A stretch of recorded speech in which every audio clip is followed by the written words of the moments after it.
L'obiettivo è non isolare la famiglia, ma renderla parte integrante di un tessuto sociale fatto di relazioni, attività, incontri. A questo scopo il progetto Family Hub si rivolge ai nuclei con anche un solo figlio minorenne a carico e con ISEE inferiore ai 15.000 euro. Il progetto ha un'offerta molto ampia, si spazia da contributi economici come ad esempio il rimborso spese per attività sportive del proprio figlio, mette a disposizione anche consulenze gratuite sia individuali che di gruppo con professionisti come psicologi, pedagogisti e avvocati.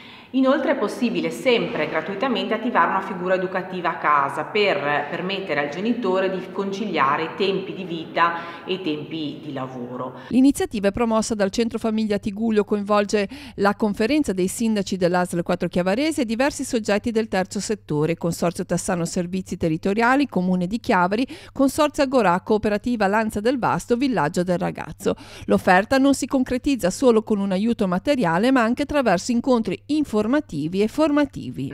Viene offerta anche la possibilità di usufruire di laboratori artistici e culturali in spazi dedicati come ad esempio il Centro Famiglia Tigullio e incontri dedicati genitore, mamma, bambino. Inoltre vengono proposti dei momenti formativi e informativi per le famiglie su tematiche appunto legate alla genitorialità. Per accedere al progetto ci si può rivolgere ad un referente per ciascuno dei distretti sociali, fissare un appuntamento per un colloquio di conoscenza ed attingere informazioni utili per avere la possibilità di accedere alle misure o inviare una mail all'indirizzo centrofamiliatigullio@gmail.com. Vi invitiamo veramente tutti a non esitare a chiamare, a prendere un appuntamento per attivare il progetto perché è veramente più facile di quanto possa sembrare e insieme troveremo appunto la rete familiare adatta ad ognuno di voi.